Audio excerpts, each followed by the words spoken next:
నేను దేని గురించి భయపడ్డానో సరిగ్గా అదే జరిగింది. Sarcoma lympho of the intestine. అంటే ఏంటి సార్? మీరు మజిల్ పెయిన్ ఆర్ జాయింట్ పెయిన్తో బాధపడుతుంటే ఎక్కువ ఆలోచించకుండా ఒక ఎంఆర్ఐ అయితే తీయించండి. ఎందుకంటే నాకు రాంగ్ డయాగ్నోసిస్ వల్ల ఒక 6 months అయితే వేస్ట్ అయింది. మీరు అలా కాకుండా చూసుకోండి. ఈ ఎంఆర్ఐలో నాకు ఐడెంటిఫై అయింది అయితే ఒక 2 problems. ఫస్ట్ వచ్చేసి అందరిలో కామన్గా ఉండేది లాస్ ఆఫ్ సర్వికల్ లార్డోసిస్. అంటే మన నెక్ స్ట్రక్చర్ అనేది ఒక కర్వ్ ఫామ్లో ఉంటుంది. ఎప్పుడైతే ఇది స్ట్రైట్గా అయిపోతుందో మన నెక్ షాక్ అబ్జార్ప్షన్ అనేది తగ్గిపోయి ఇంజురీస్కి దారి తీసే ప్రమాదం ఉంది. సో నేను నా కాలేజ్ డేస్లో సిస్టమ్ వాడాలంటే ఇలా, ఫోన్ వాడాలంటే ఇలా కాదు, వెనకమాల బ్యాక్ సైడ్ సంకర ఆగు వేస్తున్నారు ఇద్దరు కలిసి. దీనివల్ల నా నెక్ స్ట్రక్చర్ అనేది లైట్గా చేంజ్ అయింది.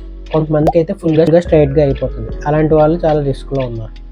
సెకండ్ ప్రాబ్లం వచ్చేసి సుప్రాస్పైనటస్ టెండన్ టియర్ గ్రేడ్ 2. అంటే ఈ జాయింట్ని కనెక్ట్ చేసే ఒక టెండన్ ఉంటుంది, అది లైట్గా టియర్ అయింది. అది పెద్ద ఇష్యూ కాదు. ఎంఆర్ఐ తీయించకపోతే నాకైతే ఎప్పటికీ తెలియకపోతుంది. ప్రజెంట్ ఈ ప్రాబ్లమ్స్కి నేనైతే ఫిజియోథెరపీ చేయించుకుంటున్నాను. నా నెక్ ప్రాబ్లమ్ సెట్ అవ్వడానికి ఒక 1 to 2 months పడుతుందని చెప్పారు. ఈ 1 to 2 monthsలో నేనైతే కరెక్ట్ పోస్చర్ మెయింటైన్ చేసుకుంటే త్వరగా సెట్ అయిపోయే అవకాశం ఉందని చెప్పారు. ఇంకా ఈ షోల్డర్ టియర్ అయితే 2 to 3 weeksలో హీల్ అయిపోతుందని చెప్పారు.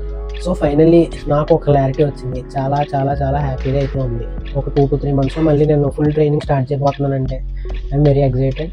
ఈ 2 to 3 months కొంచెం యాస లేకుండా జాగ్రత్తగా ఉంటే మళ్ళీ మనం ప్రశాంతంగా ట్రైనింగ్ అయితే స్టార్ట్ చేయొచ్చు.